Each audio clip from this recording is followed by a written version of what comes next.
एक क्लैरिफिकेशन करना चाहूँगा। वो क्लैरिफिकेशन कर दीजिए आप जी। मेरा मुंह से निकल गई। नमस्ते दोस्तों, कोहनी तक हाथ जोड़ के नमस्ते। भाई साहब, बिग बॉस बहुत सारे लोगों ने बहुत समय तक इग्नोर किया। 18 सीजन्स आ गए लेकिन एक एपिसोड भी नहीं देखा। लेकिन फिर भी कल का एपिसोड बहुत सारे लोगों ने देखा और जो बिल्कुल उसकी बेइज्जती करके रख देते थे, चीथड़े उड़ा देते थे बातों से अपनी, उन्होंने भी अपने 2D टीवी को 3D चश्मे लगा के देखा, क्योंकि उसमें अश्नीर ग्रोवर आए हुए थे। दोगलापन वाला बंदा जिसका मीम बहुत वायरल हुआ था शार्क टैंक के ज़माने से। उसके पहले तो उसको कोई नहीं जानता था, लेकिन शार्क टैंक वालों ने उसको बहुत ज़्यादा फेमस कर दिया।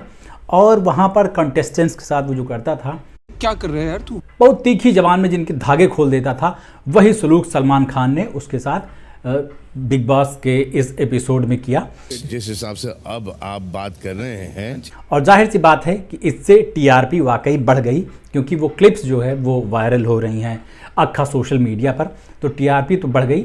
लेकिन अश्नीर ग्रोवर की इमेज जो थी कि बंदा स्पष्ट जवाब देता है, अपॉलोजेटिक नहीं होता, मतलब माफ़ी वगैरह नहीं मांगता है, तो अश्नीर ग्रोवर ने सलमान खान से 2 मिनट में 10 बार माफ़ी मांग ली। और इस चीज़ का पक्का हो गया, साफ हो गया कि भले दुनिया को दोगलापन के नाम पे पूरी किताब, बेस्ट सेलिंग किताब बेच लेने वाला आदमी भी दोगलेपन का शिकार हो सकता है। मजाक है क्या? और इस बीच में इस पूरे अश्नीर ग्रोवर और सलमान खान और बिग बॉस के प्रोजेक्ट से अगर सबसे ज़्यादा कोई चैन की सांस ले रहा है तो वो है बच्चा बाबा अभिनव अरोड़ा। अब सच्ची में उनको कोई फर्क नहीं पड़ रहा है। हालांकि एपिसोड एयर होने के बाद अश्नीर ग्रोवर ने एक बहुत लंबा चौड़ा स्टेटमेंट ट्विटर पर लिखा भाई कि मैं 2019 में मिला था सलमान खान से और उनको अपने प्रोडक्ट का ब्रांड एम्बेसडर बनाया था, लेकिन उस टाइम तक मैं नोन फेस नहीं था, इसकी वजह से सलमान खान मुझे नहीं पहचान पाए। कोई बड़ी बात नहीं है, तो ये मॉडेस्टी होती है। लेकिन यार वहाँ पर जाके जिस हिसाब से बंदा झुक के और जिससे, मतलब क्या बताएं, बॉडी लैंग्वेज जिसको कहते हैं ना, वो देख के समझ में आ रहा था भाई बहुत नर्वस है। और इसको कहीं ऐसा तो नहीं लग रहा है कि सलमान खान इसको थप्पड़ उप्पड़ न मार दें, क्योंकि सलमान भाई एकदम चौड़े होके घूम रहे हैं। एकदम लग रहा है कि उनके घर में कोई आ गया है दुश्मन का बच्चा और उसको छील डालेंगे, ऐसा लग रहा था। और अश्नीर ग्रोवर बेचारे दबे कुचले और हमेशा माफ़ी मांगने की भाई मुझसे गलती हो गई, मेरा मुंह से निकल गई। तो उस स्टेटमेंट जो इन्होंने ट्विटर पे लिखा उस पर भी लोग मान नहीं रहे हैं, कोई उनको ट्रोल करने में लगे हुए हैं। जाहिर सी बात है, अपना करियर ही अगर आपने लोगों को की बेइज्जती करके, ट्रोल करके और बहुत बुरी तरह से पेश आके बनाया है, तो लोग तो आपके ऊपर एकदम दांत रखे ही रहेंगे, वो काटेंगे ज़रूर। सलमान भाई के बारे में भी तो फेमस है कि वो नाग है, नाग, वो जो फ़ोटो खींच लेता है ना आँखों में। अगर किसी ने उनकी बेइज्जती कर दी तो उनको बिल्कुल बर्दाश्त नहीं होता, चाहे छोटी बेइज्जती हो, चाहे बड़ी बेइज्जती हो, चाहे बाहर हो, चाहे अंदर, चाहे जहाँ हो, चाहे शो में हो, चाहे ऑफिशियल हो, अनऑफिशियल हो, किसी भी तरह की बेइज्जती हो।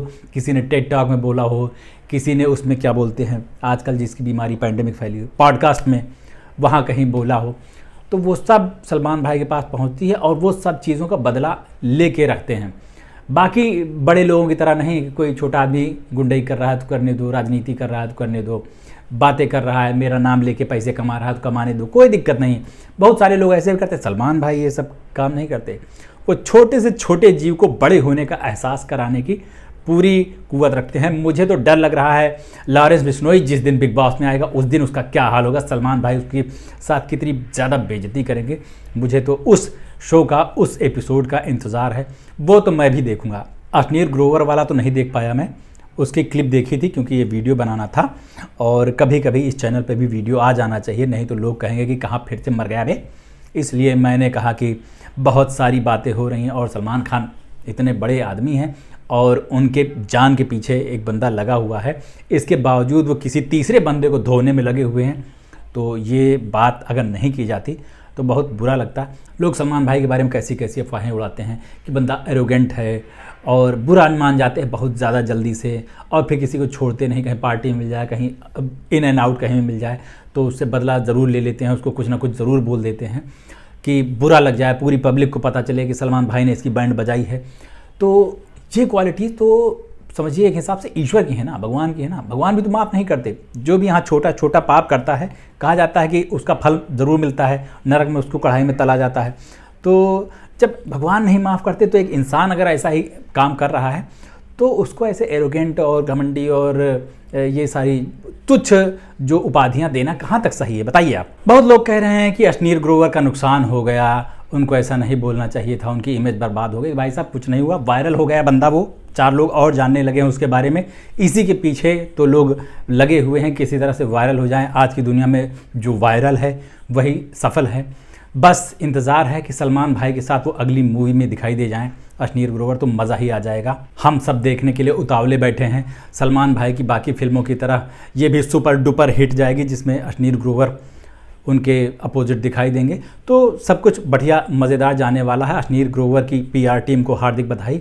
और बिग बॉस का ये एपिसोड देश के नागरिकों के लिए एक अल्टीमेटम टाइप का भी है कि दुनिया में चाहे किसी की भी बुराई कर लेना, पुतिन से लेके किम जोंग उन तक, और मोदी जी की भी बुराई आप कर सकते हैं, लेकिन सलमान भाई की बुराई मत करना, नहीं तो बिग बॉस में एक दिन आपको जाना पड़ेगा और जम के फिर धुलाई होगी आपकी।